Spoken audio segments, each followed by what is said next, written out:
Welcome to the Players Ball Podcast for AT Aliens by AT Aliens, the number one podcast in Stankonia.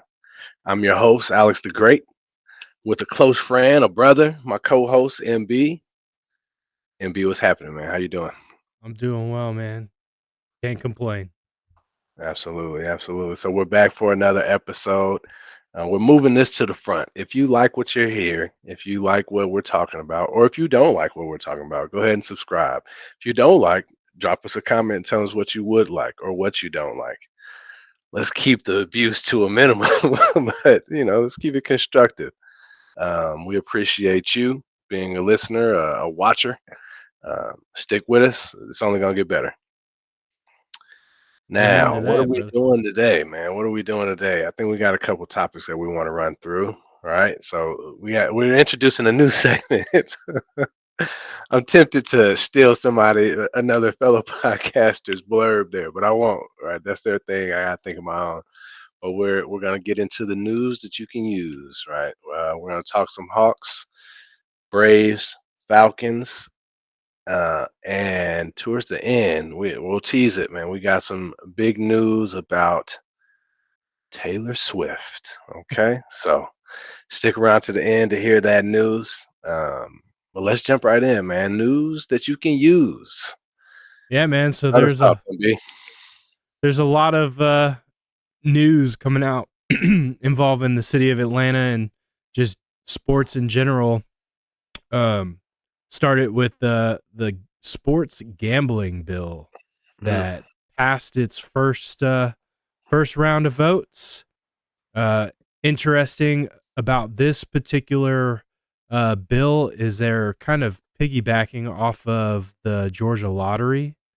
Instead of mhm, having to make a constitutional amendment, uh, this would just go through a regular vote and it would get ratified, through the normal channels. So it requires less majority, and mm. so a lot less hurdles to jump through this go round. So there's a lot of promise. I think we might get one this year. It'd be big. I know sports gambling's gotten kind of out of control in some ways, but It's huge. it's huge. Yeah, a couple weeks ago, I don't know if you saw the news, but there's a former LSU wide receiver who uh, turned himself in. He was arrested for, I think, I forget what the actual crime was, but it was like fraud, essentially. Internet fraud, I think is what it was. Mm, But he was gambling and using aliases. So, like, falsely representing himself huh. in order to try and do some wagering, which is, cardinal sin number one for an athlete. He was betting on LSU. In some cases, yeah, he bet on himself a Okay. few times. Yeah, yeah, it's wild. It says on average, based off of the pure number of bets, he was wagering like 22 bets a day or something like that for a year. Goodness gracious, my man was at it. Yeah, it's a problem. You can get addicted, and it can become a serious issue. But It's making a ton of money, man. You see all of these. There's a new company every day. Was it like Draft Dog? It started with FanDuel. FanDuel's still pretty big, but all these companies they just keep popping up one after the next, one after the next. So it's a lot of money in it. And when there's money, the providers of these services really don't care about the outcome, the potential outcome, right? We'll yeah, I see how mean, that goes. I think in most cases it's probably not a bad thing. It's just Mm, anything in excess can become an issue, and I've learned over the years if you're gonna get into something like that, you only play with what you can afford to lose, and the minute you don't yeah. abide by that rule, that's when you get yourself in trouble. So You're sunk, right? And yeah, then you try to start covering for your losses from the movies and what I've heard, right? I don't have a gambling addiction. I do enjoy it. I love going to the casino and slowing down, throwing down some money on some blackjack. I got into craps, haven't done a whole lot of sports betting, but I mean, I do find it interesting, right? That teaser might have a, a over under for you with T Swift. The other thing about SB 386 that you mentioned was that it's being funded by the lottery. So a lot of the provisions that are coming in will be attributed to the Hope Scholarship and Georgia Pre-K. Being a Hope Scholarship recipient, I thought that was great news. The more opportunity for kids who are rewarded for academic excellence to have their college paid for is going to be great. And then Georgia Pre-K, talking to parents in other states, man, where it's just different, right? There isn't a state funded pre-K program. That's just a blessing just to have. I have a kindergartner now who just went through Georgia pre-K. He went through the lottery. He was brought into the Cobb County School, did very good. And my daughter, we literally just entered the lottery for her. We found out today that she is going to be able to remain at the school she's at now because they have I guess, daycare set up, like ages younger than pre-K, but they do have a pre-K program, Georgia Lottery pre-K program. So That's shout what's out up. to that. If people are losing it all, at least it's going to a good cause. Yeah, I too benefited from the Hope Scholarship as well, so I know exactly what you mean. And it's funny because a lot of the arguments I've heard kind of towards why we should have already had sports gambling, they make a lot of sense. If you have the lottery, you're already allowing gambling, Yeah, and you can't just be lukewarm on gambling, right? You're yeah, either either doing you're in it, or you're out. Yeah, yeah. So I'm definitely for it. Uh, I hope it goes through. It could bring a lot of revenue to the state of Georgia, and some of those companies that you mentioned have headquarters here. I've seen a lot of job opportunities for not DraftKings, DraftKings, Prize Picks, Prize ba- Picks. That's another one. Yeah, based out of Atlanta. So you know, if I it's think it's called Underdog. The one I said earlier, not whatever I said. It's called Underdog. It's one yeah, of the newer online betting sites. yeah. So that's one news to just kind of keep a lookout for. But the other one coming out of Forsyth County is they've announced a few months ago. It could have been a year at this point. Some of the days and months run together. Being a Hmm. being a parent, Oh man, it's crazy. yeah.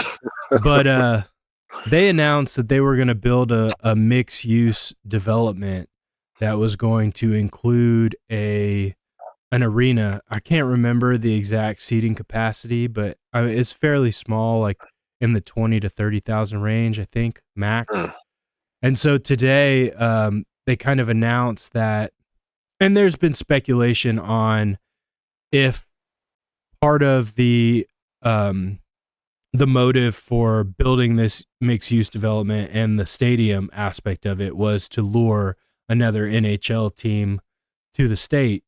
And so mm, Forsyth County, it was publicized today that they have entered an agreement that they will subsidize $400 million roughly of this like $2 billion development if the wow. NHL brings a team to Georgia that plays in the arena. So they've basically agreed that they will taxpayer fund 25% of this project if Mm. indeed we get another hockey team, which I think is pretty cool. I would love another hockey team in the state of Georgia. I love the Thrashers. I had a good friend, Ashley, in college. Her Mm. stepdad worked for, um, at that time, it was Phillips Arena. And so she had season tickets. And I mean, for one season, I feel like I went to at least 60% of home games. And man, it was a good time. That's fine, bro. Yeah, I've heard about from you and others about that Thrashers experience. How that was a good ticket. It was a hot ticket in the city. Just a awesome experience to be down there next to the ice. It was rowdy. It was a good time. Can't imagine how it would be now. Right, there are fans of the non Big Three sports that are coming out the woodworks. Like looking at the United, we both talked about Atlanta United. We've been to games, and that environment is incredible. Um, Hockey, it had a good following. They took it, and now the people seem to be craving for it. So, having that come back, I would definitely be interested in getting in the building, seeing how that goes, and having another team to support. Man, maybe they can bring us a chip, like United did within the first couple of years of formation. If this does come to pass, that would be awesome, man. Yeah, so it's kind of sad because the Atlanta Spirit Group, who owned the Thrashers Trash. and the Hawks, which what a sham of a name.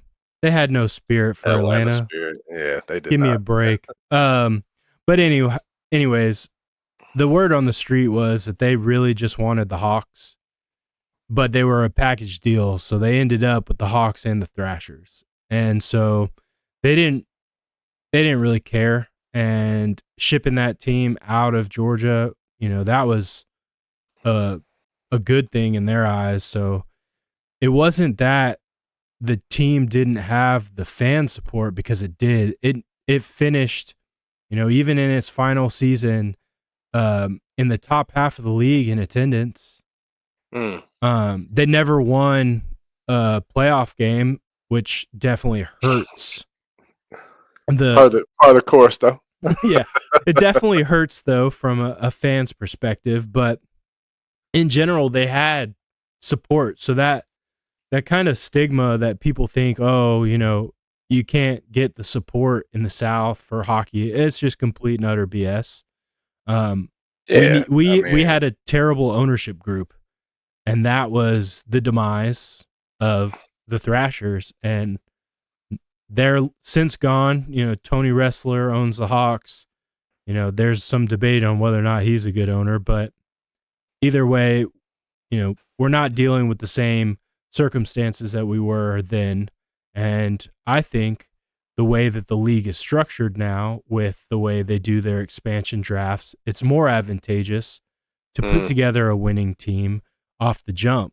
And yeah, there's two prime examples. the Knights, right? The LA Golden Knights, they won Was it Vegas? Vegas Golden Knights. They've won a Stanley Cup and were in the Stanley Cup very shortly into their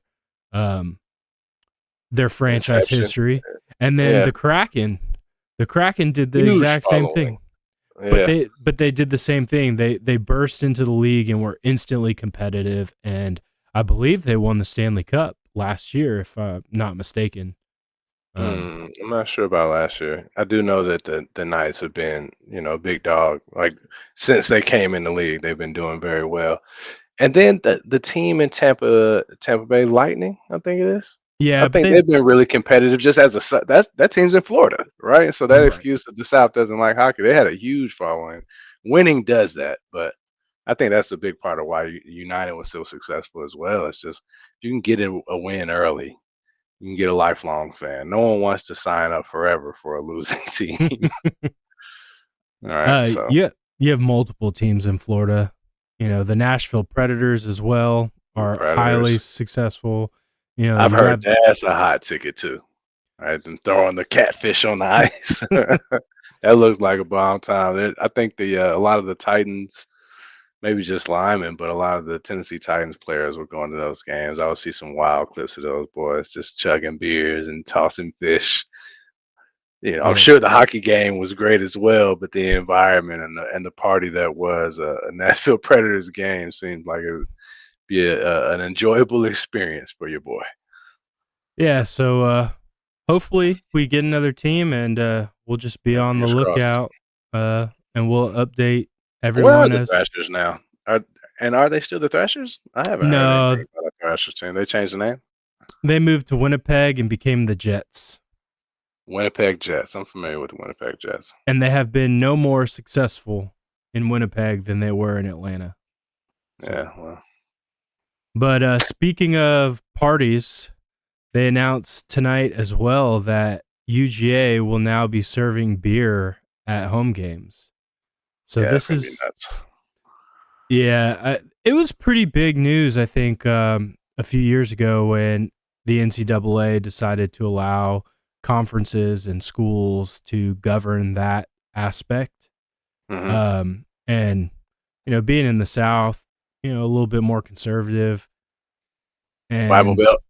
yeah, so most schools, I think, in the SEC chose to be old school and not serve alcohol, but this year UGA will be serving alcohol, so that's going We to talked be. about it on a earlier pod. How I've been up there. I've tailgated, I've partied before and after the game in Athens downtown, and that's a dope experience. But I've never been between the hedges. Right, I definitely want to do that. So we're gonna have to sign up for a brew and a game this coming season, man.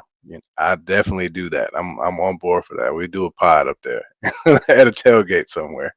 And they have some good home games this year. A lot of their, well, no, a lot of their big games this year will be on the road in Alabama and um in at Ole Miss, but you still have Tennessee coming to town. There are still some big games that maybe we could hit. That's Uh, of a lesser degree of importance to me, right? If it's a team that I support, I don't necessarily need a competitive game. It's when I don't have a dog in a fight that I would like it to be a good game. But if we go to a game where Georgia just beats the brakes off somebody, I'm for it. Sign me up. yeah, well, hopefully they're beating the brakes off of those so-called competitive uh, Hmm. competition. So, but yeah, big news in Athens, getting to drink beer at the games. You don't have to smuggle it in anymore. Right. Tuck it in your gooch. We work security, just an anecdote. As a fraternity, we would work security at the games in Athens to raise money to keep our dues low.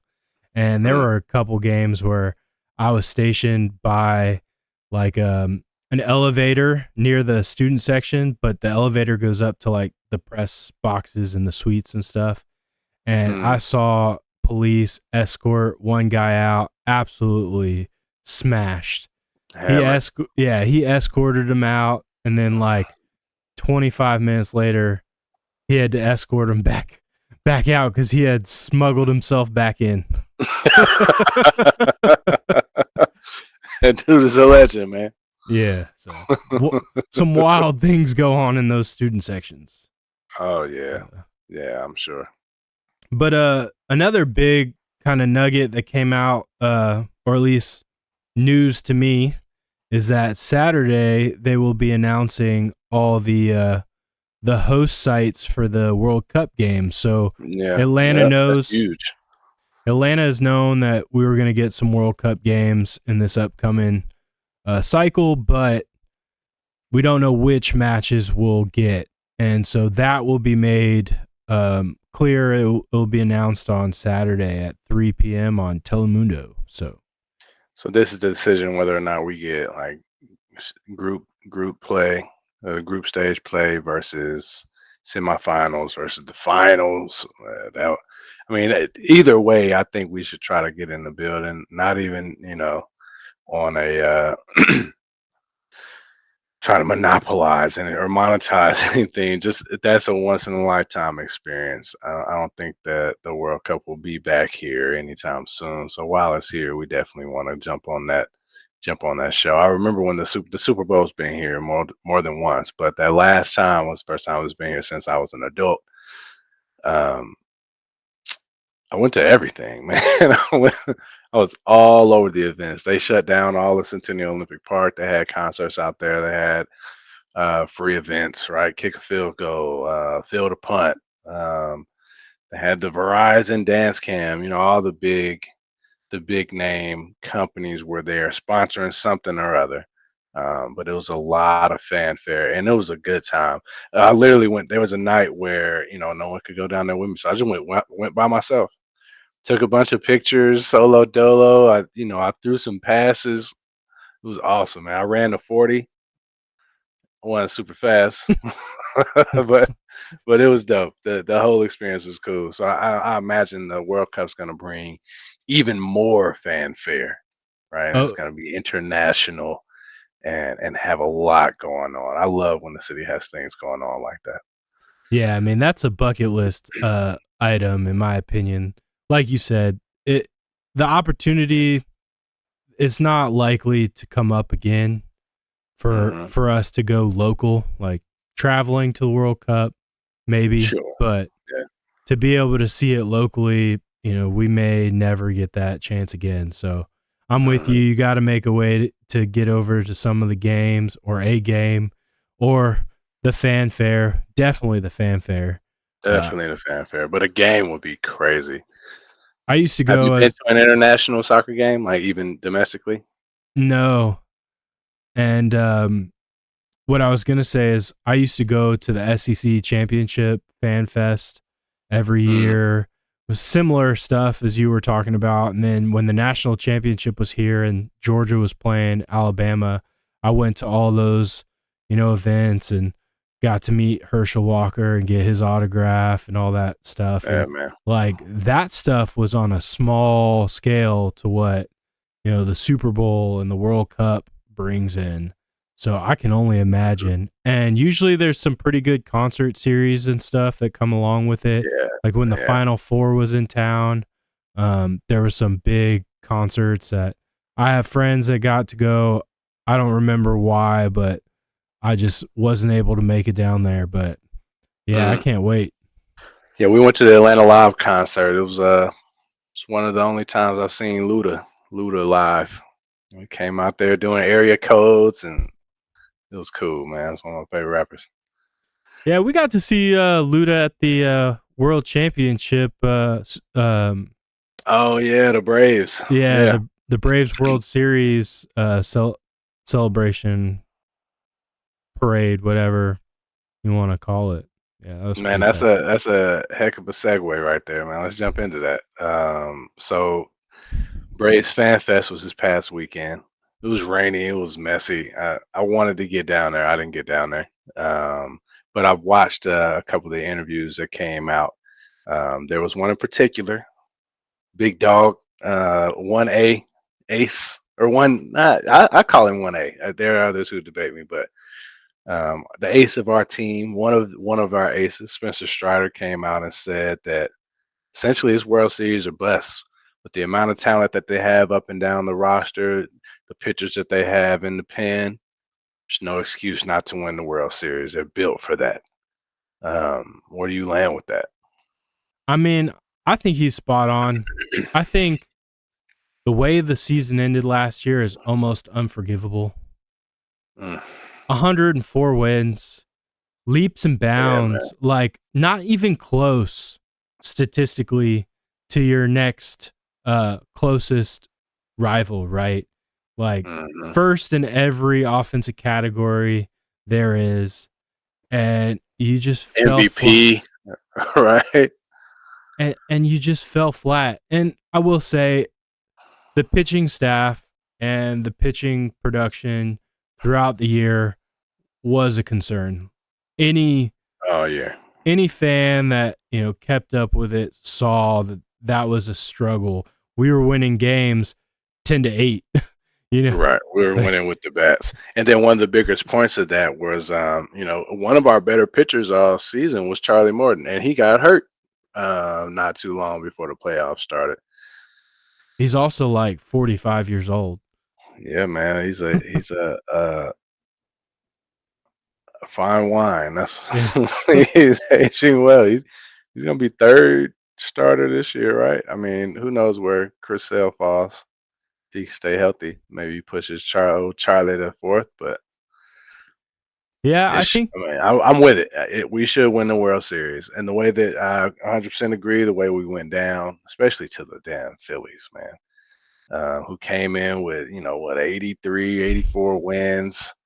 They're 20 games behind us. We had them beat. We clinched in their house, and then just had them disrespect us like that. Specifically in Philly, man. I watched those games, so to hear them doing the chop and just mocking us at every opportunity, the grandstanding that they were doing when they were hitting them bombs, because they hit some bombs. Castellanos. Hey, shout out to that guy, right? No disrespect. He's a Philly, so I don't like him, but that dude balled out against us, and that's just something that it can't happen. Yeah, Bryce Harper too. I mean, he's always. Well, I wasn't gonna say his name, but he's he hates us. He does so well against us every time. I don't think it's hate. I think it's more of like a respect. You know, he respects the A enough to want to perform against us. You know what I mean? Like Mm. I it guess that it you can look at it that way. it gives him some extra juice to go out and perform well against, the historic franchise that is the Atlanta Braves. Like that is, if the Cowboys want to claim, America's team, the Braves are America's team Yeah, for real, thanks to, Ted Turner and TBS and the years of no matter where you lived in this country, you could turn on and watch the Braves. yeah. But Braves yeah, country is East Coast to West Coast. yeah, it's large, man. Yeah. I was born in California. My mom was born and raised in Georgia, and I will always have. I consider myself a day oneer, even though I wasn't physically in the state of Georgia, Mm, because I was raised on Atlanta sports, even when we lived outside of Georgia, and yeah. the only way that was possible was because of TBS. Right, my mom, Hmm. diehard Braves fan. Her dad was a diehard Braves fan, and we were able to watch any Braves game we wanted to, whether we lived in California or Illinois, and then when we moved here. So, I'm only gonna look for a quick second, but I have my sister sent me a photo recently of us at the Fulton County Stadium when we were kids with my dad. I say that to say I am too. I am also a day one. I've had some moments specifically with football where I somewhat changed my alliance, man. I'm a day one Falcons fan. I've always been a Falcons fan, but they frustrated me enough during some times where I would actually root for another team. Like there was a time period of where I had a Miami Dolphins hat, right, and I wore it because one, I just always liked the city of Miami, but two, I just needed a fill-in team until the Falcons could be good again. I'm not that guy anymore, and I'm adult. I know what loyalty is. But the Braves, I've never had another baseball team. It's always been the Braves. Even with the from a basketball perspective, right? I've always been a Hawks fan, day one Hawks fan, but I would root for other players, right? I was a player guy, um, but that was a lot shorter time, right? That was when I was much younger. Like Michael Jordan was one of those players, Reggie Miller. But once I was old enough to follow the Hawks, even during like the 13 win seasons, I held them down. I've been with the Hawks, but the Braves have been tried and true. I never turn my back on the Braves. And I guess that's easier to do when they win. They have a championship, even though they're 20 years apart. They got two of them now, but it's easier to love somebody if it feels like they love you back. yeah, I feel you. I mean, I've never known really any other baseball team as well. I mean, I had um, my uncle, his cousin, so it's my uncle through marriage, so really distant relative through marriage. So my uncle's cousin played for the Dodgers when we lived in LA. And so Mm, we would go to Dodgers games, but I was never taught to be a fan of the Dodgers. Like I yeah, rooted for him and I rooted for him when he became a manager in his career, post baseball, Sosa. as a player. Am I Yeah, remembering that? Mike Sosha. Mike Yeah. Socha. That's Yeah. right. I remember hearing about Mike Socha. Yeah, I wanted to play catcher because of him. Check that out, man. Oh yeah. Oh yeah. That's that foot in the Snoopy gear, right? My mom. Yeah. Yeah, man. Day one Braves. I Yeah, think it's so gonna turn on me, but that's. I've been down. I know you've been down as well. I World do Series want of to bust, man. I do want to ask you something, and I think I know where you're going to go with this, but I'm just going to bring it up because they recently announced who is going into the Hall in this class. Do you think Andrew Jones is a Hall of Famer? Yes, one of the greatest defenders to play baseball. All right, the outfield, it felt like he could cover right, left, and center by himself at times. He was covering so much, robbing home runs, and then he had a bat to go with it. Right, he should definitely be in the Hall. No question about it. And this is what his second or his third year of eligibility. It's not his first. No, it's not his first and it's not his last, thank God, because if that man does not go into the Hall of Fame, it will be the biggest travesty in Yeah, Major League Baseball to me. And I just can't believe he wasn't a first balloter. Like his yeah, he should have stats, been first ballot, 100%, based on his numbers alone. based on statistics alone, he is without question a Hall of Famer, and I will be happy to head that campaign. Whatever we got to do, we got to get that man in the Hall because he deserves it. Yeah, Atlanta legend. He pulled the horn at one of the Falcons games this past season, and when they showed him, they put his number up there. That place was rocking. Right, everyone knows Andrew Jones. Yeah. That wasn't the only piece of Brave slander this week. Uh, they said that Ozzy Albies isn't a top 10 second baseman in the league. Yeah, man, people are Like, crazy. come on, man. What is happening right now? It's like all that Trey Young hate is creeping into the Braves, bro. I don't get it, man. I do get it. There's a lot of hate for the Atlanta market for whatever it is, right? But that's crazy. I can't get behind either one of those things. Andrew Jones is a first ballot Hall of Famer. Don't know what's up with that. And Ozzy Albies is well in the top 10 of second baseman in the league. Yeah, That's a numbers thing as well. That's not a homer sentiment, right? he struggled a little bit last year defensively, but I think that was not a typical Aussie defensive year. And his bat, like what he can do from the left and right side, being a switch hitter, Yeah. and the fact that he only became a switch hitter like 10 years ago. Like he hasn't been doing it that long, and to be that good and to have that much power at both sides of the plate. Now he drives me crazy sometimes when he's batting left-handed and he goes after those high and inside fastballs. Like Mm-hmm. he can't lay off those things, Because and when he catches it, it's out of here. But but I when get it. I but get it. when His he percentage catches is it, low. when he catches it, it's because it's hung and it Yeah. catches the middle of the plate. But that thing, oh, excuse me. But Yeah. yeah, I'm with you that it's slanderous Definitely and top. Even if he's 8 or 9, right? Based on this last year that he had, he's in the top 10. yeah, I don't remember how many teams there are in the league, maybe 32, somewhere around that number. You got to Yeah, think 32. 10, there's 32 second basemen, right? So 10 would be the 33% roughly of the league. He's better Yeah, than 66% of second basemen out there. Easy. 100%. Just by the number. 100% better than 66 33%. Yeah. So you brought up Trey Young, so I'm gonna transition us over to the Hawks. And man, last week was it Yeah, Saturday night? Friday Friday night. night. I Friday almost went night. to that game, man. Nuts.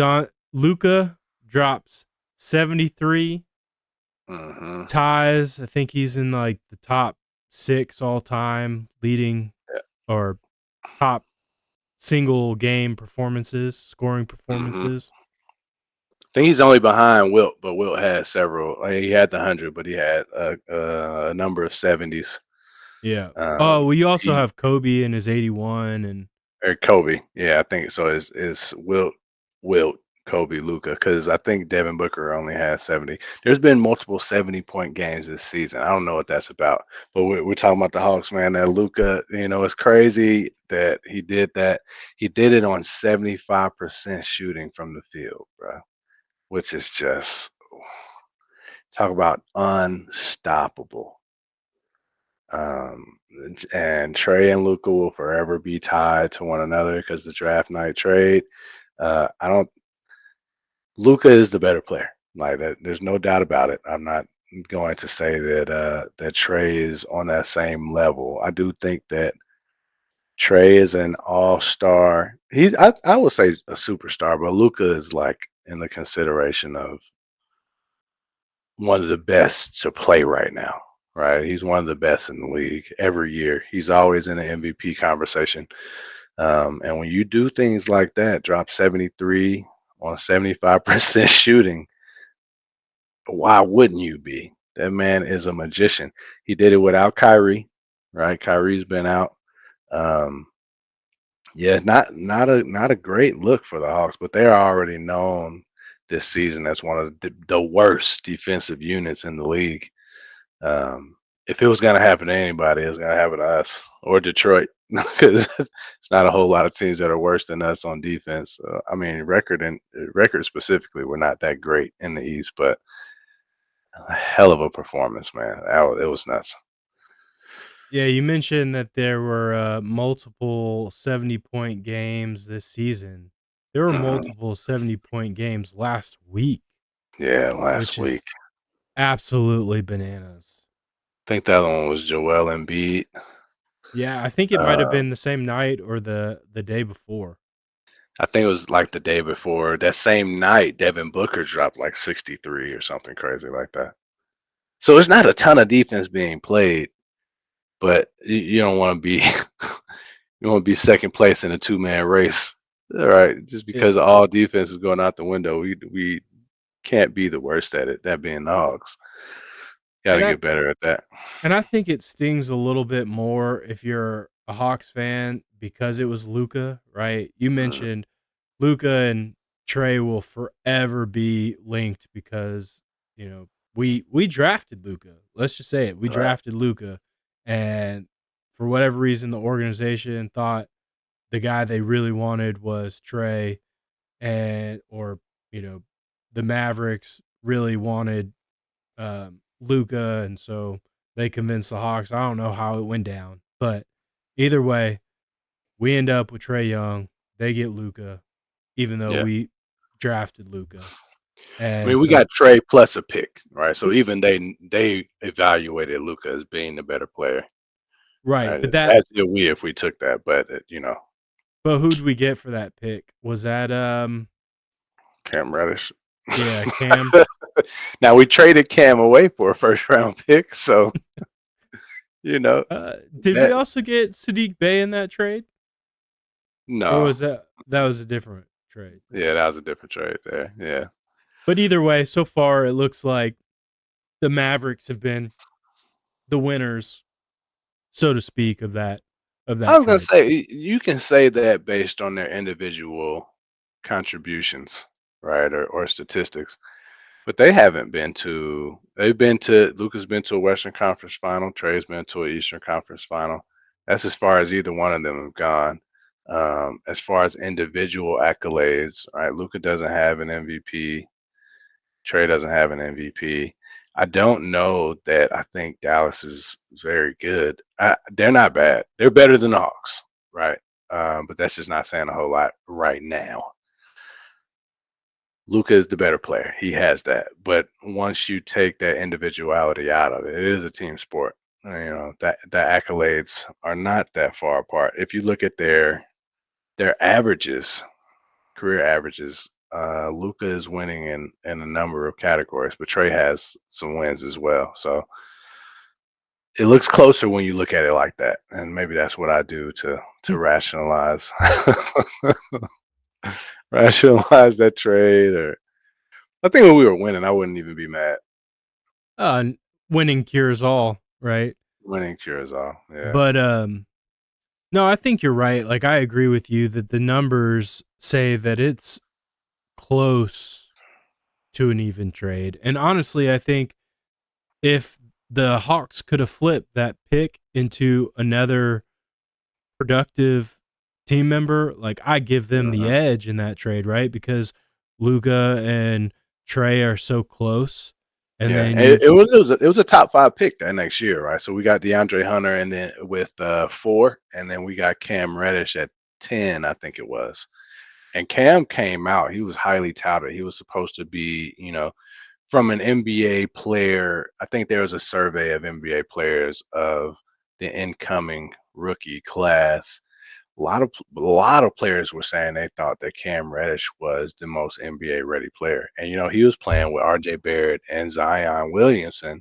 So for them to rank him somewhat in preparedness above them was like, oh man, he about to be a dog, and he just was not. All right.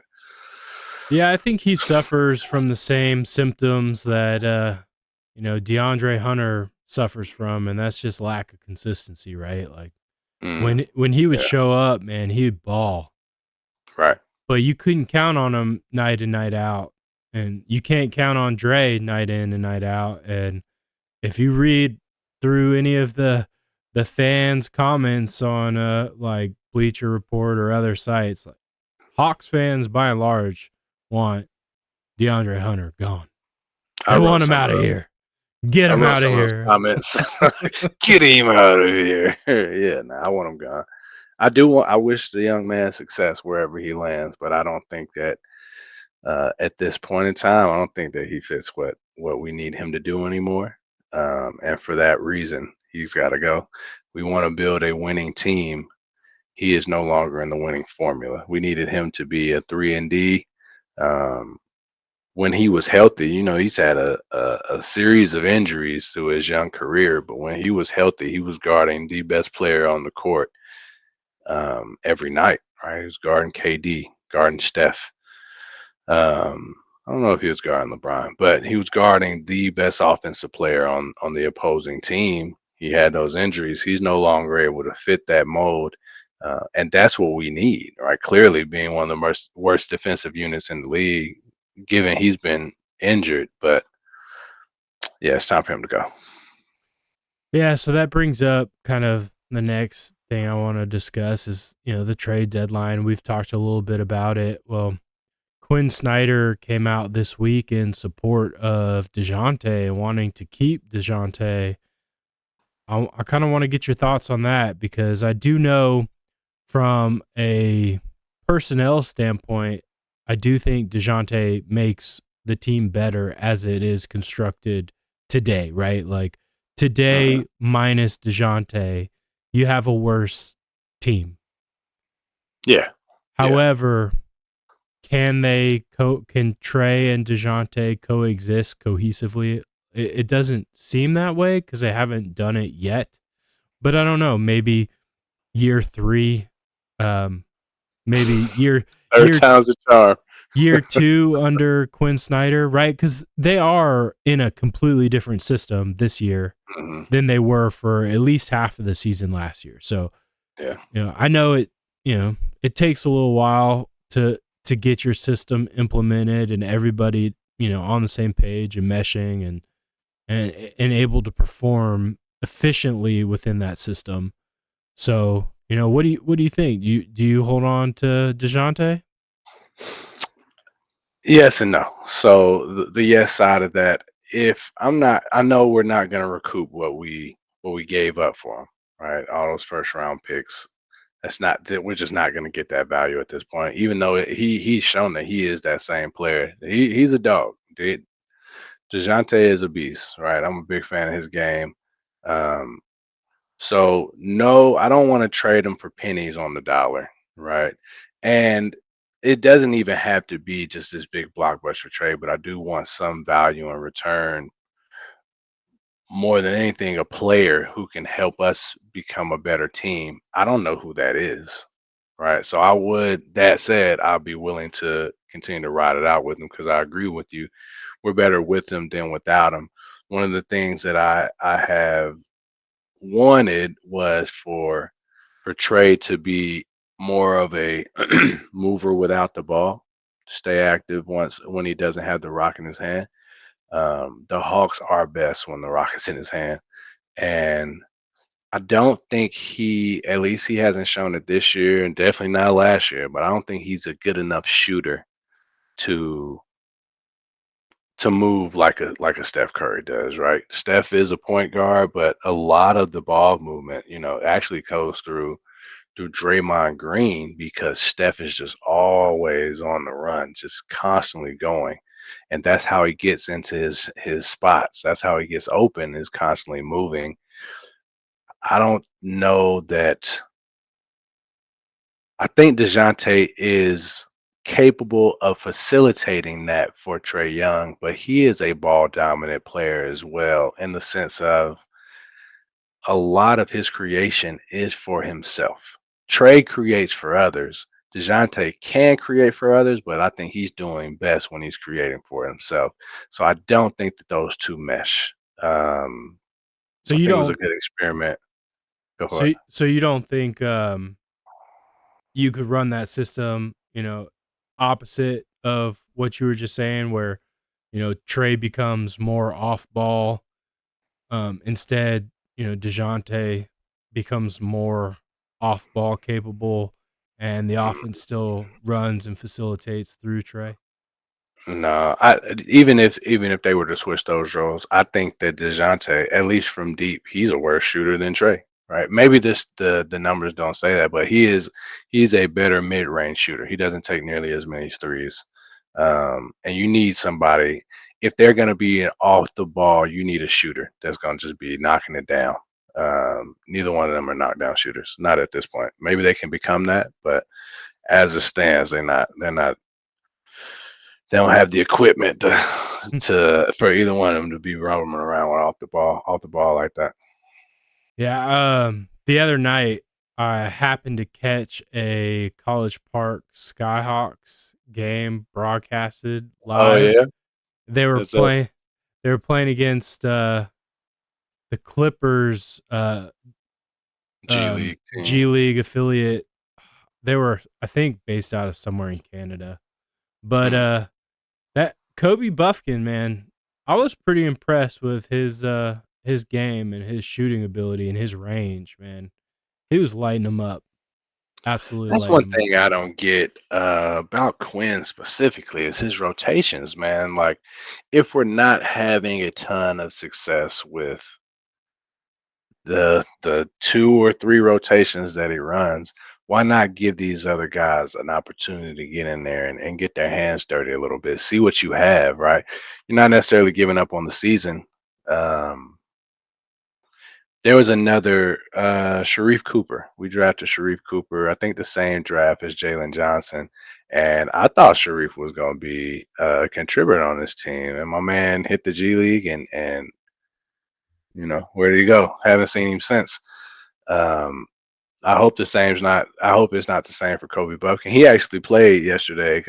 I didn't see him, right? And I watched a good bit of that Hawks Lakers game. I didn't see Kobe come in. And I might have tuned it out at that point because it was like 5, 6 minutes left.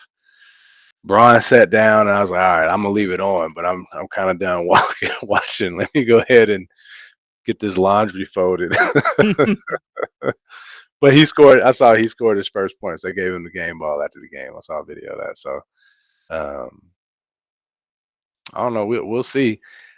I would love to develop some young players. That's the draft is a great way to build a team, especially if you want to be able to fund them. And you can't sign a super team. We're not in LA or New York. Although New York hasn't done that. They're very good based off of assembling free agents, but not just the top of the top, right? The Knicks got a solid roster. The Gonzaga Knicks is what they're calling, 'cause they have three of those championship players on there with Jalen Brunson, Dante DiVincenzo, and Josh Hart. And the other night, they just all three of them balled out. I think Dante DiVincenzo dropped like 30 with six threes. Jalen Brunson's been balling. He's no Trae Young, but he is a certified baller. Really good starting point guard. And I've always liked Dante DiVincenzo's game, even when he was with the Bucks. Or I mean, when he was with Gonzaga, he hit that game winner in the national championship. I remember watching that game. Um, I like the way that they built it. I think that they've built around Jalen Brunson. I mean, they have. They brought in two of his former teammates that he played 3 years of basketball with, 4 years of basketball with, right? So I don't know what those pieces look like for Trey, though. Right? I Yeah. always want Zion. That's my default. I can't imagine what Trey and Zion would do. Just a go getter like that. All right. That's your years of listening to 92.9 The Game and Dukes and Bout. No, man, they were against it. No, man, they had that promo clip that they took where I think it was Jamie Duke saying, "We must get to Zion." Now I'll say I didn't hear that, but if they were proponents of the Zion movement, man, I'm with it. Now I think he would probably have a tougher time here than New Orleans with the things that he's dealing with, right? Those BBL vixens. There's a It's got lot of that here, man. He has some of the best strip clubs in the world. Not that I attend anymore, right? Once upon a time, and then well, but I guess the weight thing would be better for him here because the food in New Orleans, we were down there not that long ago, a couple of years, I guess, 2 years, 3 years. The the food only down there reason. is just crazy. It's the So only that's why he's reason. getting fat. It's the only reason I go back to New Orleans is for the food, man. You can't. It's a big enough draw for it to be an only reason and still go though, right? Oh yeah, absolutely, Yeah. absolutely. Yeah, man. I'm curious to see what happens with the Hawks, man. Shout out to Luka, still a big Ice Trey fan, supporter. I want him around.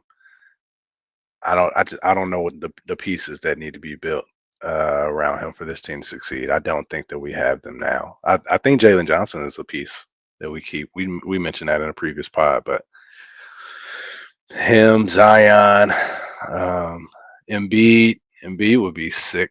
That'd be nuts. Trey Yeah, Young and Joel Embiid. Whew. there was a lot of noise over the summer. People wanting DeAndre Ayton. Woof. Oh, yuck. Woof. I didn't want him. I'm eating my words a little bit on Rudy Gobert. I think he would have been really solid for the Hawks just because of their defensive woes. And, he'll catch a lob. He's a big, lanky dude. Trey likes to put it up there. Clint Capella gets a lot of points off of alley oops, and it's just easy. It's light work. I th- Um, Rudy's a way better defender. So I think if you go back and look at that Eastern Conference Championship team, we didn't win it obviously, but the team that got there, one of the pieces that I think we let go of that probably stings more than people realized it would, in terms of production was Danilo Gallinari. Like oh yeah, another he had a certified great big year. man. Like Shooter, he instant could stroke offense, it.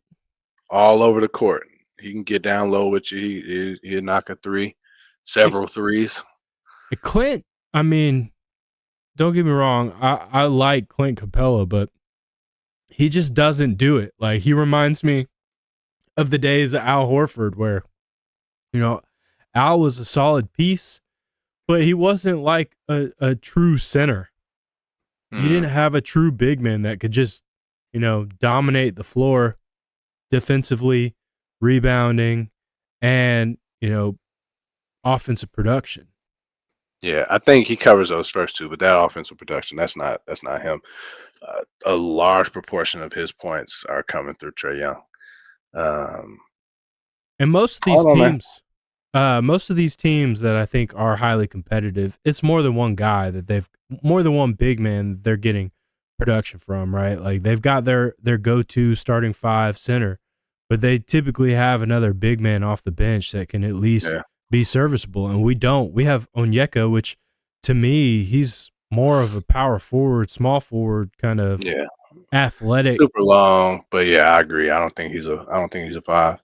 Yeah. And he's always in foul trouble. I don't know that he would make it through the game as a full time starter just because of he plays aggressively, and I like that, and I think you can do that when you're coming off the bench.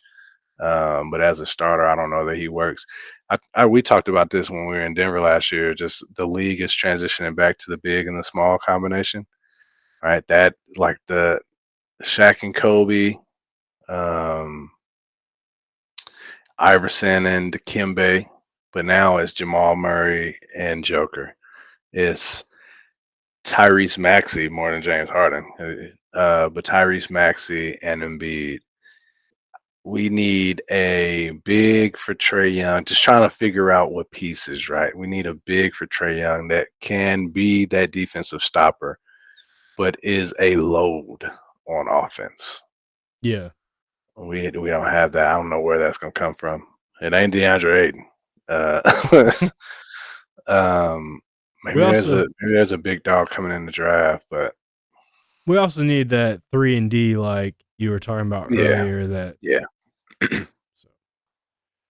I did read a couple comments today where there's just kind of this feeling from the fan base that the DeJounte Murray smoke, all the trade talk is really motivated by Tony Wrestler not wanting to be in the luxury tax because his contract extension kicks in.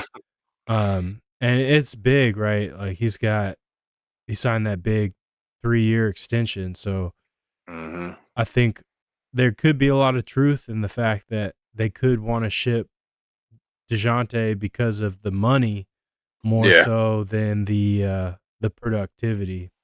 that's why Kevin Herter's gone. Right, it was money. Who else left? Danilo Gallinari. He left on money. Um, yeah, I mean, we'll see. The other thing it could be there. Maybe there's not as many suitors as they first thought there were. Right, the Lakers. We talked about that one. Right, the Lakers won him. They were looking to trade D'Angelo Russell, but he's been playing. He upped his game the last couple of weeks.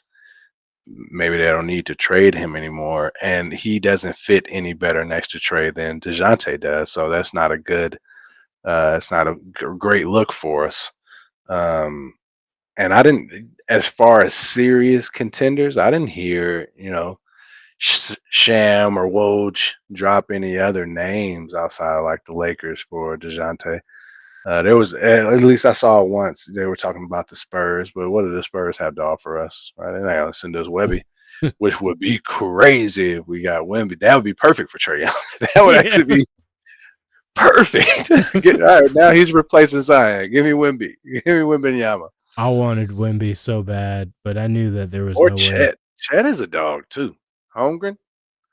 He's similar build, not as tall or long, but as capable. All right. Yeah. Um, I did see last night there was a group of fans in the stands that were chanting when D'Lo was Yeah. shooting free Yeah. throws. We don't We want don't you. want you. Yeah, I saw that. That's cool. So, That's cold as ice, man. yeah. Power to those guys because I'm with them. Yeah. Nah, I don't want to be there. Yeah. Let let Oh man. let upper management know we don't want that guy here.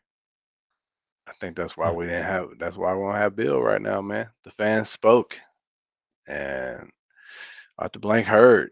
Bill Belichick, he was not a popular candidate. I was on my own, man. I was out on a branch. Somebody was gonna cut me off the Falcons tree. Like, how dare you want Bill Belichick to come to Atlanta? I think there was a lot of love for Bill from the fan base. I think what ended up going against Bill is his inability to relinquish control Yeah. and the fact that he was going to come in here and start, basically turning over the entire organizational staff. And Hmm. I think, leveler heads prevailed. And thank goodness, because I would have hated to see Terry Fontenot, go um, because of Bill. And really, with Bill, you get, to your point, 2-3 years from him. He'll basically put together his organization and then he'll be gone. And Right. maybe with a championship, I doubt it. But maybe so. Maybe Bill Belichick gets him one. and that When would you be look cool. at the teams that made it to really the Lions. So let's talk about the Lions just for a second. When you look at the Lions, we played the Lions early in the season. We lost. The Lions were the better team, but we weren't too far out of that game, right? We were right there with them for a good period of at least, or did we get blown out? Am I misremembering that? I don't remember what the score was. I don't think the score was necessarily a blowout, but watching that game, they absolutely terrorized Desmond Ritter. Ritter. Yeah, yeah. Like, Without if we have a better quarterback in there, that's what I was trying to get to. If we have a better quarterback, somebody that's not gonna make all those mistakes, man. We have a maybe not high likelihood. We have more potential to beat the Lions, and the Lions, you could see them progressing as the year went. Right, they were a Cinderella story last year. They were a year ahead of their time. They weren't supposed to be there, so when they got there, no one really gave them any any love. This time, you could see them growing as the season went on. I think if we have a quarterback in play, we could have displayed that same growth. Right? When you look at Houston, Houston was trash last year, just absolute trash. That's why they had that high draft pick in the first place. But they installed CJ Stroud. They had a bunch of other pieces like hit on draft. They hit on the draft. I think we hit on the draft. Um, but they installed a good quarterback, and you could see their progression throughout the season. We were a quarterback away from winning the Super Bowl this year. that's a bold No, take. maybe not that far, right? But playoffs should not have been far fetched. No, We shouldn't have been on the outside looking in. We should have been there with a home game based on our division, and a win. I don't think that is at all far fetched that the Falcons get in and have a win if we have a serviceable quarterback. And then sky's the limit. You're playing with house money because you are before your time. I think that's a realistic take. I mean, going into the year, I expected playoffs. I expected winning the division. I thought Desmond Ritter was going to be like a middle of the pack, game manager type that wouldn't lose us a game, but we had enough weapons and, defensively, we were going to be, competitive. I mean, in the Art Smith era, I think there were like 50% or more of our losses were one score games. So Mm, that scale easily could have tipped the other direction. And I kind of think majority of the fan base expected it to this year. We yeah. finally had some money to spend. You had all these offensive pieces and it just didn't come to fruition, unfortunately. But I will say in that Lions game, we got absolutely manhandled on the line of scrimmage. Mm, And that was supposed to be catching the Lions when they were really almost at their worst because they had so many injuries going into that game. So mm, we did not see the team that really should have won that game last week. And I don't want to go into that too much, but 20-6. That was the final score. yeah. So we Yeah. got pretty manhandled by them, but we beat the Packers at home. Granted, Jordan Love definitely improved as the season went on, but they were a playoff team. They should have beat the 49ers as well. Yep. So I mean, I'm with you. We did beat Tampa Bay 1 out of 2. We beat them in Tampa, right? Yeah. So Lost here. Shouldn't have lost. but yeah, That was I the mean, other thing about our season. A solid portion of our losses were to sub 500 teams, which is, that's unacceptable if you want to make any that's noise at any point.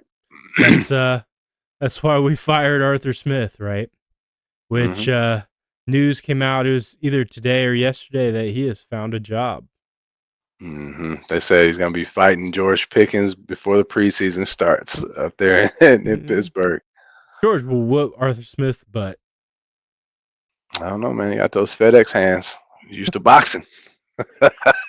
I know you don't follow college football all that close, but man, Right. George used to be wild on the sidelines. go back and check out some clips of him throwing hands with a Georgia Tech DB that was trying to catch some smoke. That's the clip that I saw. Yeah, I saw Yeah. that. That was wild. There's That was other wild. ones where he was like spraying water bottle, like the water out of the bottle on a Like, onto the player's crowd or what? no, onto the player's face who was on the ground on the sidelines. Like Oh, shit. he got George is something else, man. He's a character. Yeah, that's a wild boy there, man. Yeah, so We've he's gonna hired all of our coordinators from if just circling back to the Falcons. We hired all of our coordinators, man. Have you were you familiar with any of those guys? so what's the defensive coordinator's name? I have them all up. He was Zach the Robinson is offensive. I keep wanting to say Jimmy Lundy. Jimmy Lake. Jimmy Lake. Lake. Lundy Yeah. is the Hawks draft pick. But yeah, Jimmy Lake. So Yeah. I was somewhat familiar. Like I knew the name because he was a head coach at Washington before Hmm. Kellen DeBoer. I wasn't super familiar with him and his career.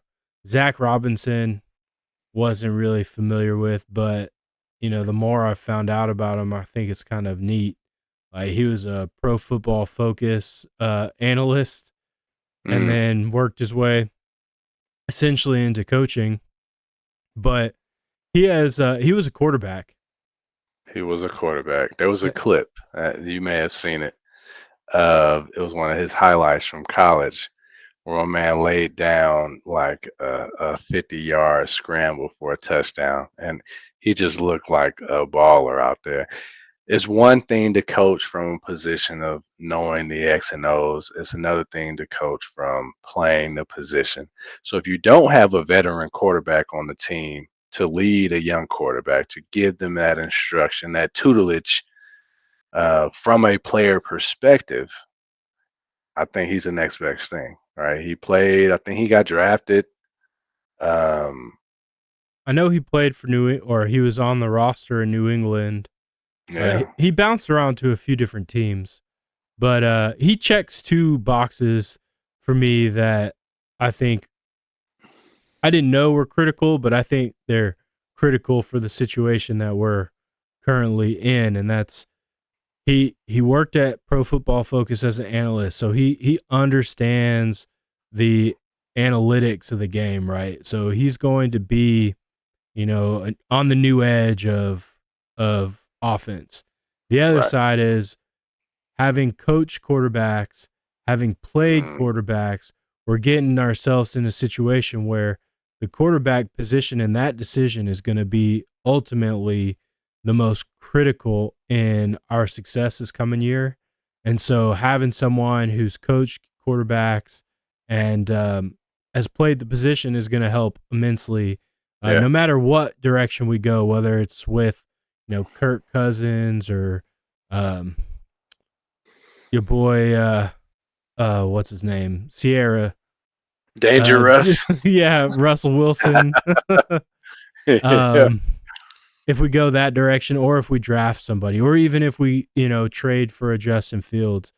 Like if you Mhm. trade for Justin, you have, a quarterback mentor for him, in your I think that's offensive so coordinator. important and undervalued. Coming from where we were with Desmond Ritter, he had some games where he balled. I won't say that he sucked every time because he didn't. That would be a lie, right? And I think if he had some proper tutelage at the quarterback position, whether that's a veteran in his ear on the sidelines or a quarterback coach who, like Zach Robinson is being described as, who played the game, who also knows the X's and O's from the Pro Football Focus uh, tenure that he had. It's a different quarterback, man. All right, so yeah, I think it's absolutely advantageous no matter which direction we go. Um, I want that decision to be over and made so bad. I don't necessarily have a preference one way or the other of what we do at the quarterback position. I do. I would like to draft a quarterback, but I wouldn't be mad if we brought in Kirk Cousins because I do think that that puts us in a great position to win now. I also wouldn't be mad if we traded for Justin Fields, right? The anxiety, the anticipation of not knowing what direction we're going in, man, it's starting to build in me, right? I gotta go for a run or something, or play some Madden. Like, I gotta get it out of me, man. And I don't know how to do that right now. Um, you know what's wild? Just kind of off topic, but on topic. We talked about Michael Penix, that big Penix energy. After that game, you were like, huh, that was interesting. It was quite the 180 of performances from when he played Texas. And since then, dog, he has just been tumbling in the mock drafts. He's not even first round in the last like three that I've seen. I wonder if we could draft him. I don't want to trade back. I want to use the eighth pick on something. If it's the edge rusher that we talked about last week, or maybe an offensive lineman slips to us, I'm down for that. But if we could get him in the second round, I definitely go. I go that route. I'm with you. I would take a flyer on him for a second pick. Um, I don't know that it's going to be doable. It'll be interesting to see how everything pans out as the draft process continues. Senior Bowl is going on right now, and so he's out there. And one of the other quarterbacks that has been closely watched is Bo Nix, right? Bo Nix, yeah. And so everything I've seen, heard, read, Bo has been struggling, but Michael Penix has been every bit what you expected. Yeah. I would say the biggest red More flags. Texas than Michigan, or who they lose to? Alabama or Michigan? Michigan. Michigan. Yeah. And in that game, he was getting pressured a lot more than I think he was used to, and yeah, we talked about that. Yeah, that's one of the knocks, I guess, against him is he doesn't perform as well when he's pressured, which is going to happen in the league no matter what team you're on. It's coming. Yeah, they're coming. So, I mean, that is a small sample size. One game out of a spectacular season. Everybody has an off night, so maybe that's what it was. But the bigger red flags that teams are going to be looking out for is the fact that he has a pretty extensive injury history. Blew out both of his knees. So I didn't know that. Dang. Yeah, when he was in Indiana, he had knee surgery on both knees. I don't know if he tore both ACLs or MCLs, what the injuries were offhand, but I do know they were pretty intense, and so that will be the big question mark is his health, what the team doctors say. And that's a flag that I didn't know about. That's a huge deal because if we bring him in, you know who the backup quarterback is as of today. Oh, and it probably will stay that way, right? Like, yeah. Desmond Ritter, Tyler Heineke's on the roster for next year too.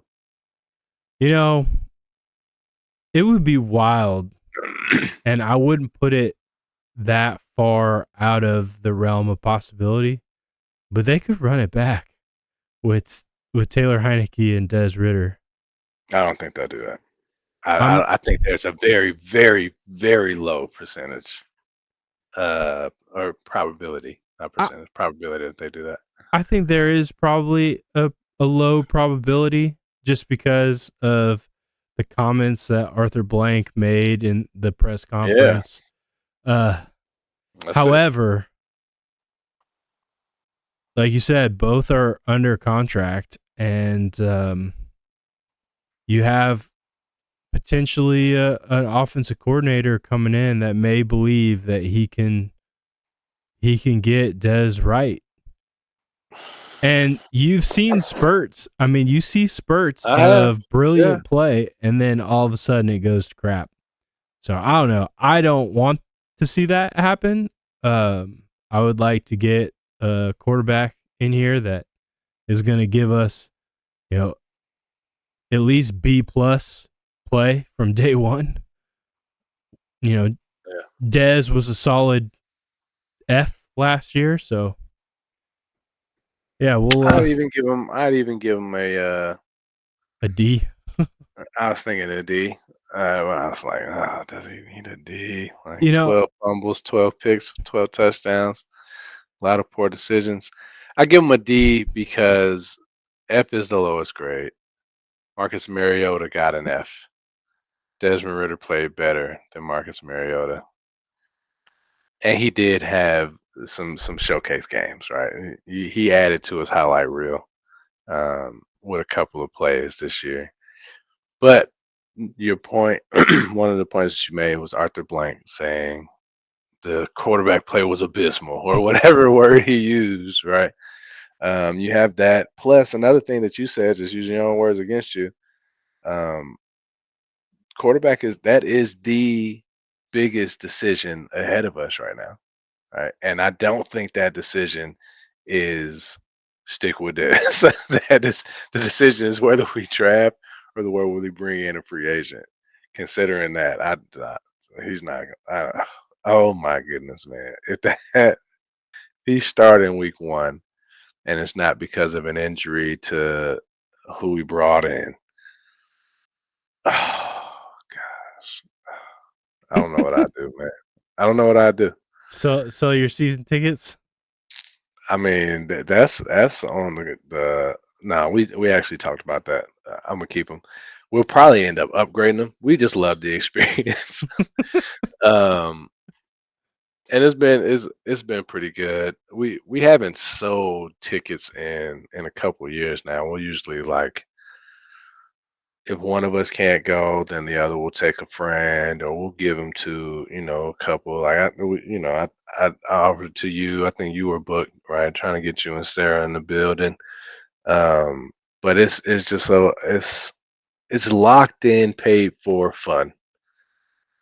And if they start winning, it's gonna be even better. There's nowhere to go but up, and we're already enjoying ourselves there. So we'll probably keep them. But oh man, whew, excuse me, that was rough. That old Um, man kicking in.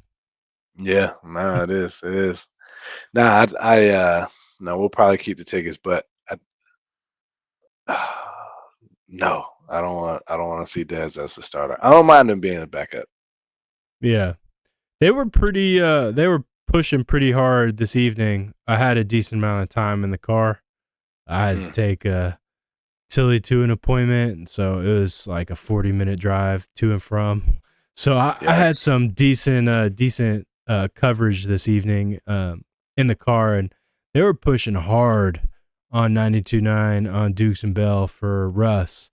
And like, I don't understand it. Their rationale was if you look at Russ by the numbers, he was basically Baker Mayfield with 2 less games played. And I'm like, Baker wasn't all that. Like, that's not a pretty high Oh, standard. Baker had a good season, man. I'm a closet Baker fan. I guess I'm out of the closet now because you've got this massive following when people circle back to episode 4. I'm like, yeah, Marcus said he's a Baker fan, so it's out now. But I like Baker's swagger. He had some good games. He played a magnificent playoff game against what was a solid Philly defense. He's a free agent too. I've heard that we might even bring him into the fold as far as a signee.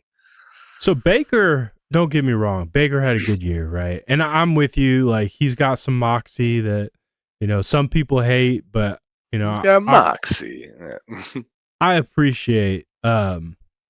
However, I wouldn't put Baker in the top half of the league in quarterbacks, right? Like, he Mhm. had a solid year. And honestly, if we had play that, if Baker produced what he did in Tampa, in Atlanta, we would be significantly better. We would be that playoff team.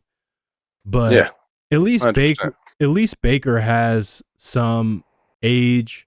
So he's still relatively youthful, right? Like, he came Hmm. into the league in 2018, so he's only been around for like 6 years. So he's Stay pretty healthy. yeah, so like right, if he would be hitting his prime years, right? Whereas Russ, he's past his prime. And to me, it's just not much of an argument. You're going to overpay for Russell Wilson and you're going to get Baker Mayfield. Like, that's appealing to you? That's where I either get on or off the bus is how much we pay him, right? Because what he's making, or what I guess I don't know what happens with Russ in Denver. Is he being cut? And if that is the case, who's on the hook for all that dough, right? Because a lot of his contract was guaranteed. If we can avoid that and not pay him, if we can pay him like the middle of the pack quarterback that he now is, yeah, I'm with it. A lot of that, Atlanta is a big pop culture city as well, right? So he's bringing along the former princess of Atlanta, Sierra's returning home, right? There's going to be some fanfare at the games, I'm sure. That was so much of this past season was the experience of the game, right? I told you about the 50 years of hip hop that they did, but outside of that, like they had, there was a week where Bobby Brown was out there performing, and Bobby's fat ass tore it up, man. He was out there jamming, like he did his thing. There was another week where there was always a spectacle, right? Something enjoyable at the game. You get that with a Sierra. It was like that back in the Michael Vick days where you had Jermaine Dupri and a Yeah, lot of the Atlanta hip hop culture was always at the game. They'd be doing drumline entertainment and hip hop halftime shows, and there yeah, was a lot of hype. And so like I get where you're coming from, and I could see Sierra and Russ bringing a all little bit right. of that, but I have a hard time seeing Russ being a locker room guy, like with the antics, the workouts on the Let's airplanes. ride. Let's ride. Bronco Country. Let's ride. I think that was I feel like that was a persona he was trying to put on. I don't think that was necessarily who he is in the locker room. But then a lot of his former teammates don't show a whole lot of love for him. Like Richard Sherman, I don't necessarily dog him, but he definitely doesn't show him any love. Same thing with Beast Mode, Bobby Wagner. I think maybe I don't know what it is, but the defensive players from that Legion of Boom era, none of them, plus Beast Mode, speak very highly of Russell Wilson. That is a giant red flag, man. Like, Yeah, it is. I agree. don't bring that man to my city, please. Mm. I'm saying it right now. Please. Falcons country, rise up. Someone on the radio said, "Let's fly." Let's fly. Or would you rise up? You like that? We can bring that guy in too. My red flag with him is just the injury, man. I don't know how he comes back from that. I Yeah. definitely am. I'm on a youth movement, right? I don't want none of these old dogs. I would love to have a veteran quarterback on the roster, um, but that's not going to happen. We have our backups. Hopefully, they stay backups. Yeah. Um, we're not going to bring in Gardner Minshew, right?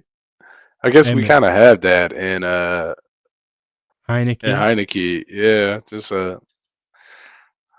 don't know. a gunslinger backup, forever backup. Gardner Minshew, I think, was more productive consistently than Tyler Heineke was for Atlanta, right? Like Yeah, he had yeah, some yeah. solid appearances when he came in, but like he couldn't sustain it. Whereas Gardner will give you 2, 3, 4 weeks. It's like Fitz magic, right? Like you're gonna get some baller That's definitely games. the group that he's in, right? That fits magic. He's gonna come in. He's gonna give you a 400-yard game. He might do that twice, right?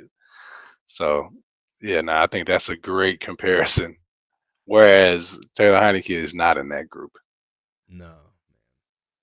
Yeah, it will be interesting. I'm not quite as anxious as you are about this decision. I'm more so excited just to see which direction, because I think once they make that decision, it will kind of give you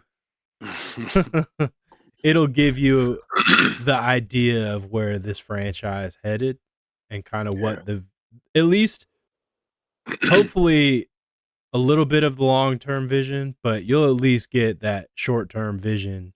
It'll start showing what their vision is. I think the coaching hire allows us to have some long term vision. But yeah, that quarterback selection, whatever method we go about obtaining our next franchise quarterback, definitely will be a telltale sign of the things to come, I think. And you use the word franchise quarterback, and I do think that's where we need to be. We need to be searching for a Hmm. franchise quarterback.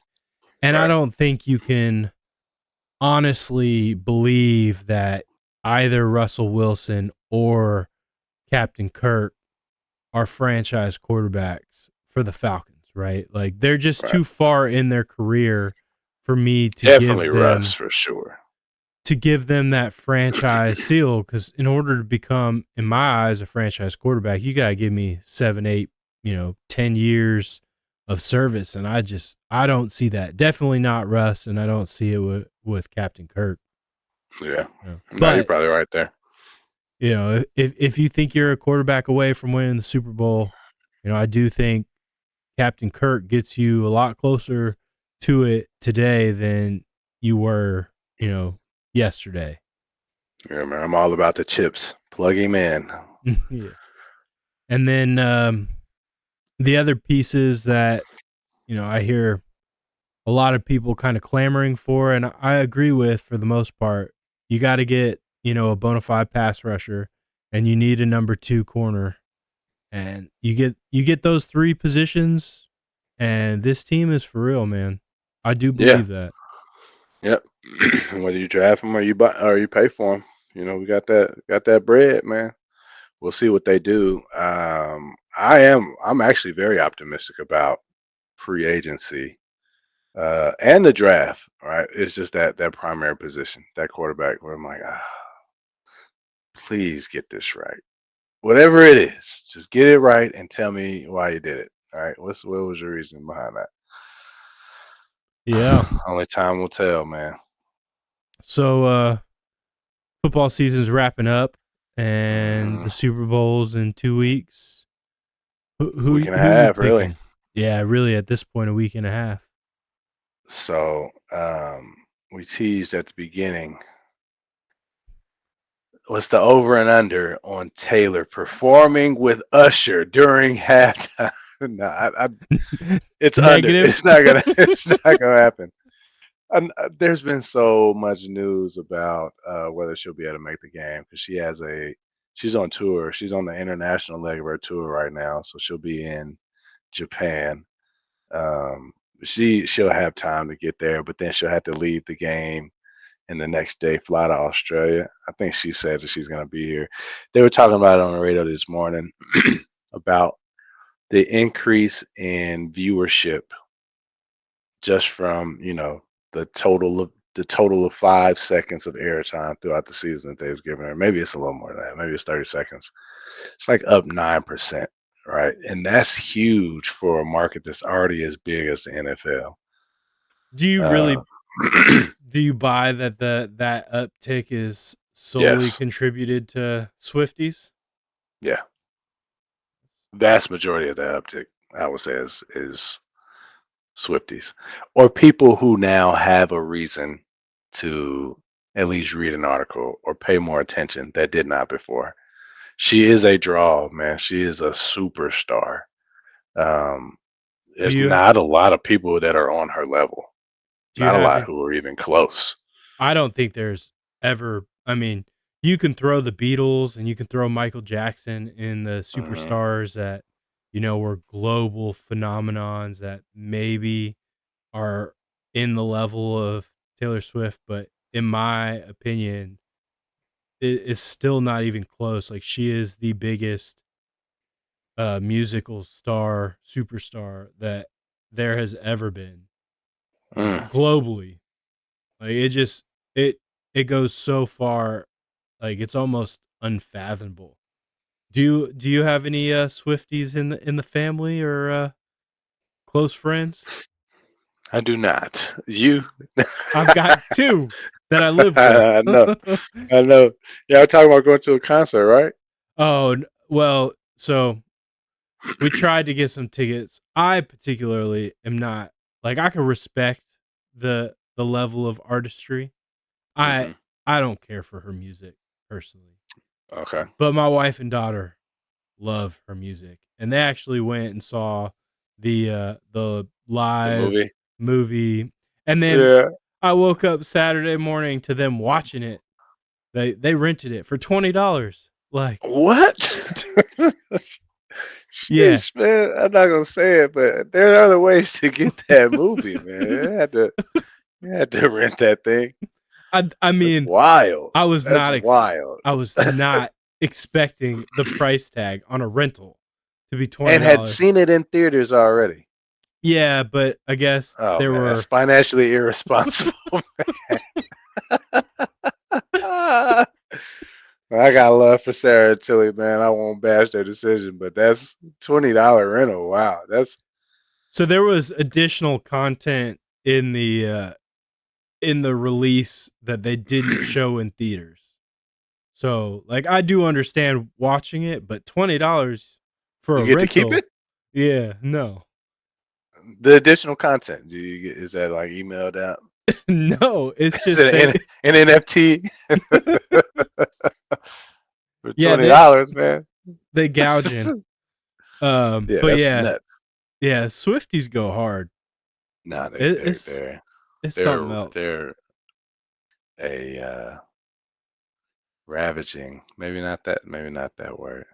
Sarah doesn't like when I say it, but they're a cult.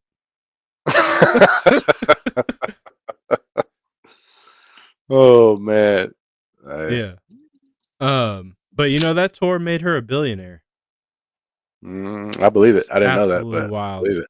Yeah. I I don't know if actually she's a billionaire, but she is uh, past $1 billion in lifetime earnings. So I wonder if she sent like a fruit basket to Kanye West, because you know that's why she's as big as she is. He made it famous. I'm sure if you Oh, ask him, he'll tell you he's the reason for yeah, sure. man. I'm the only reason she's at the level that she is. I'm Kanye West. I'm Ye West, man. I blew Taylor up.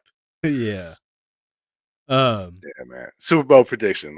We were super Well, left. Who you got? I mean, I can't go against the Chiefs. Yeah. Uh, honestly, I haven't been impressed with the 49ers. I will say, watching the second half of that Lions game, man, Brock Purdy turned into a different player when he started using his legs, man. He's So, got it in him. We both called him a game manager, and I think that title still sticks.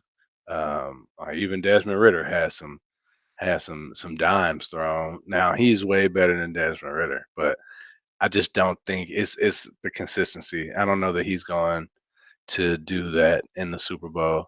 And I mean, at this point, I like seeing greatness. I would like to see Patty Mahomes go ahead and put up that third ring.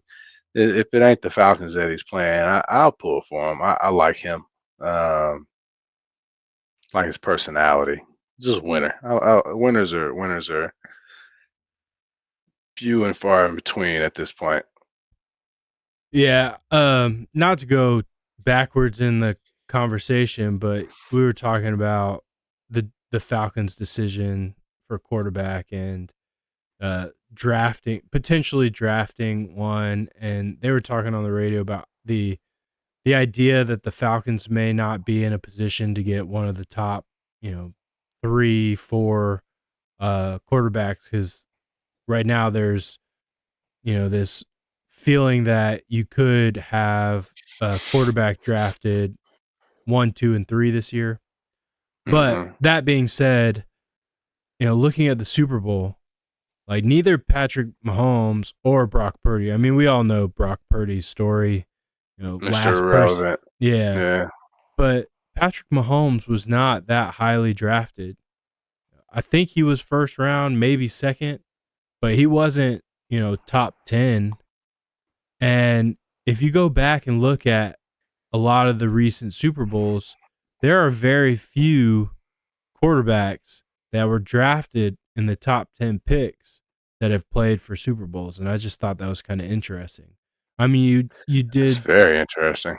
you did have the Joe Burrow, Matthew Stafford Super Bowl, which both of them were picked top 5. Matthew Stafford went number 1 overall, and I think Joe Burrow was the same. Number 1 overall. Patty was Yeah. number 10. He was first round. Okay, so he was at the tail end of that, right? If you're talking about top 10 QB or top 10 picks. Yeah, he was the last of it. Yeah. He was 10, yeah. And then so he's been in, 3. You had Garoppolo in 1. I don't know where he was picked, but it wasn't top 10. Yeah. So, and then you had Jared Goff and Tom Brady. We all know Tom Brady was, not. He was like a 6th round or whatever, 7th round. Jared Goff was a number 1. He was a overall. number 1, but Brady wasn't. Mahomes was middle round. Mr. Irrelevant, Garoppolo. So you just go through the list of quarterbacks, and it just tells you that having a top 10 QB doesn't guarantee you success. Oh, it definitely doesn't. Like, look at Zach Wilson. Oh yeah. The Jets have drafted well, right? The Garrett Wilson is a beast. They're already saying he's a top 10 wide receiver in the league. Can't think of the running back's name right now, but he's a dog. It's just Zach. They drafted a defensive, and no, that's the Giants. They have Sauce Gardner on there. They're bringing him in young, man. It's just a quarterback. He was a top 5 pick. He was number 2, I believe. Yeah. Who else? That draft, I think that just ended up being terrible for all of them, right? Who else was in that draft? I think he was in the Justin Fields draft. Was he? Oh yeah, Yeah, maybe he was. Jalen Hurts was one of those quarterbacks. He was drafted. Oh yeah. He was drafted first round, I believe, but not top 10 pick. So you had, in a short period of time, you had Trevor Lawrence, Tua, Joe Burrow, Jalen Hurts. Trevor Lawrence was a Zach Wilson draft. Okay, and T-Law went 1. And yeah, he went. That was a quarterback 1, 2, 3. Trevor Lawrence, Zach Wilson, Trey Lance. And then Justin Fields was a few picks. 11. Yeah. So, then 15 was Mac Jones. So that was 5 in the first round. Yeah, there have been some pretty heavy QB classes in the last 4 or 5 years. I mean, Justin Herbert's relatively young. Jordan Love was in that same draft class, I think, as Justin Herbert. And then, oh man, what's his name? Lamar. He was in those draft classes. So, I mean, there have been a lot. It's kind of wild that he's still so young. Yeah. So it's hit or miss, man. And there is a lot of risk if you leverage your future to move up in the draft to get one, because last year there wasn't even a quarterback drafted in the first round. Yeah, last year was bad. Who was the first one? Kenny Pickett? Yeah. No, Will Levis. Levis went before Pickett? I think Kenny Pickett was the year before. Kenny Pickett he's in his second year. So I think he was second round, and he was first round. I skipped him. He was number 20. So he went first round. He was the only one. Yeah. So that was in 22. No, he went in 22. He was first round. The year before. Yeah. Oh well, last year was Bryce Young, C.J. Stroud. Yeah. Okay, yeah, no, you're right. You're right. It was 2 years ago that it was like Oh, a Will terror. Levis he was last year. He was second round, but he wasn't the first quarterback. But it was two He's the years third. ago where the draft class was just really weak. Yeah, That was Desmond Ritter and Kenny Pickett. I don't yeah. Desmond remember. Ritter was the third round. I forget who was at the top of that draft class for quarterbacks. It might have been Burrow. Kenny. Oh, talking about the year before Kenny Pickett. No, Kenny Pickett's year. Who Yeah, else was? he was the only quarterback taken in the first round, Mm. and he was taken at 20th. And then And then, Ritter, third round. which is basically a flyer, right? Yeah. So, Yeah, but he was the next quarterback. it's pretty bad. Pretty bad. Yeah, man. But yeah. We'll see. So We'll see where it goes, man. I'm putting my money on the Chiefs. It's Yeah, I'm hard. gonna go Chiefs. It's hard to bet against them, like I said last week. My And mom's from Kansas City. I got a lot of family up there, and they are a great team. They are the next dynasty. They're a lot more likable than the Patriots were when they had their run to me. So they I'm are gonna very throw my love their way. they are very patriot like the way they get it done, man. They get up for those Their big games. dominance. Oh yeah, yeah. Them lights come on. They're a different animal. Yeah, it's crazy. Travis Kelce was going through some stuff. You slandered that man's name, said it was all Taylor's fault. And then playoffs come and that dude's just Turned it on. a 2 touchdown guaranteed machine. Past past Jerry Rice in most postseason receptions, which is Yeah. nuts. Yeah, Jerry had what, 5 rings? Was it 5? Yeah. Or was it 4? The Niners had 5. I just don't know if he was on all 5 of those squads. I know he won with both Joe Montana Montana. and Joe Montana and Steve Young. Yeah, but it should be a good Super Bowl. It's a rematch, right? We saw this matchup with Garoppolo a few years back, so I know it was And they were up vindication. at halftime. They were up 20-7 or something like that. Yeah, that was the vindication for Falcons fans for Kyle Shanahan to blow another one. Mm-hmm. This time on someone It sure else's. Was. It sure was. I remember it. I was definitely pulling for the Chiefs that time. I still am, but it was a little more passion behind my. I would have bought a jersey if they if they had it for the low. Yeah. So. But I'm sure there will be a bunch of prop bets in and around Taylor Swift if she does make it to the game. Mm-hmm. Anytime she appears. Yeah, man. It should be a good game. I think she'll be there. And I don't think she'll perform with Usher. I'm looking forward to seeing Usher perform, though, man. That's gonna be a heck of a halftime show for sure. I think he's gonna tear it up. I love me some Usher, man. It's Vegas, man. I love Vegas. There's gonna be a time out there. It's gonna be crazy. I've The only strip. been to Vegas once, and it was for like 3 days, maybe, if that. It might have been like 3 nights, 2 days. And it was fun. But the Sin That's all you City really isn't for need. me. Yeah. I don't even gamble a whole lot out there. I always lose. So I don't play. I don't really participate in the casinos, but I go to shows. They got the dispensaries out there now. The last time I went, so it was just a whole adventure. We went to Silk Sonic, Bruno Mars, and Anderson .Paak the last time, and that was literally a 3-night, 2-day trip. Flew out, came right back, saw not David Blaine. Oh, what's my man's name? Chris Angel. Saw Chris Angel live. Like went to one of his shows. Did the flyover Vegas. Nah, man, it's always something to do out there, and it's just a good time.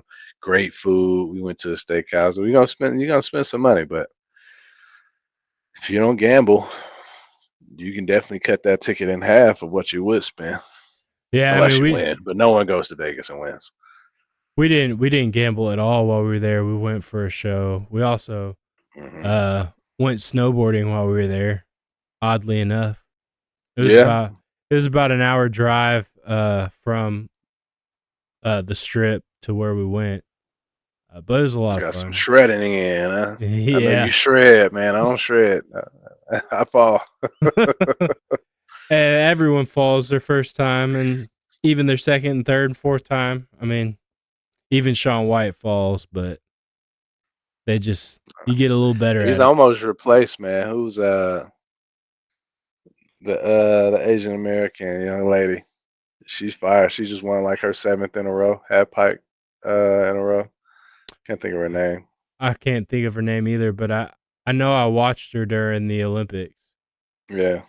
Yeah, so Yeah, I think the X Games either just finished. She was competing in something recently. I saw that she won again. Her I was streak remains. I was watching the snowboarding X Games this past weekend. I don't actually know what the name of the competition was, but it was like kind of like downhill street where they had rails and they had big jumps and stuff. Mm. But it was the men's, and I just watched the finish of it. Yeah, what they I do is saw her. crazy. Yeah, no, it's nuts. I have so much more. I always thought it was something that looked pretty difficult, but they made it look easy and it was super dope. But having been out there on the slopes, it's definitely like even more impressive. There was another thing that I saw a clip. It's not called the long jump or big jump, right? I don't know. It's with the skis and you're coming off and you're going down and you know they get into this position here. They do that, bro. This clip that I saw, my man, he literally looked like he was flying. Like you thought he was gonna hit the ground, like land, and he went another like 50 feet. It was crazy. I was sending you that. I was I sending you that. I know which competition you're talking about, but I forget what they call that event too. Yeah, man. But I love the Winter Olympics. Uh, Hmm. I I find the Winter Olympics I think a little bit more entertaining than the summers, which the summers are coming up. Hmm. Paris games. Gotta get Yeah, them fleas and rats up out of there. yeah. But yeah, Super Bowl Vegas should be a heck of a time. Should be a good show. Should be a good Hmm. game.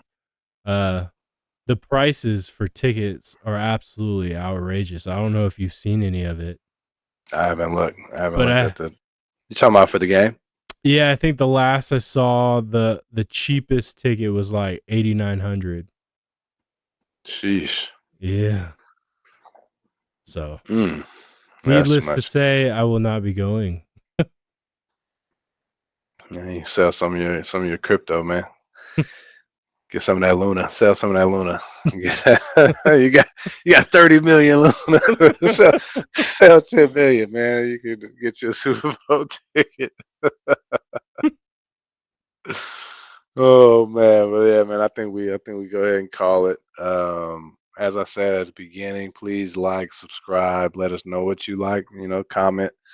We love to hear from you guys. We appreciate you watching, listening, hanging out with us because that's all we're doing. We're just hanging out and recording it, talking sports, talking Atlanta sports, man. HC Aliens.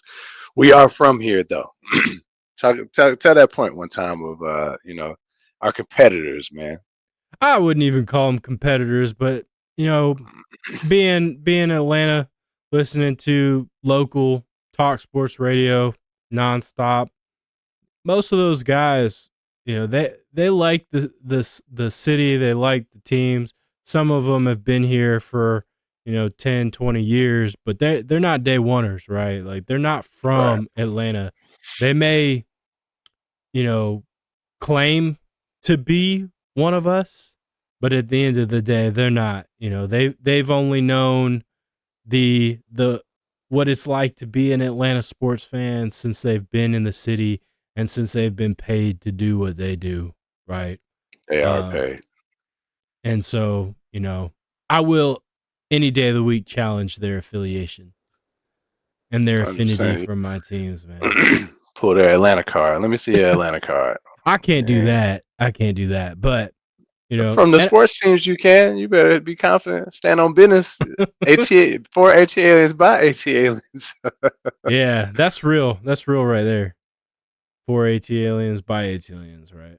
Yeah. Born and Yeah. bred this city and these sports teams, and you know, I I respect their game, and I respect Oh their yeah, man. I love them. insight. Yeah. I find them entertaining, but they're not from here, so They ain't us.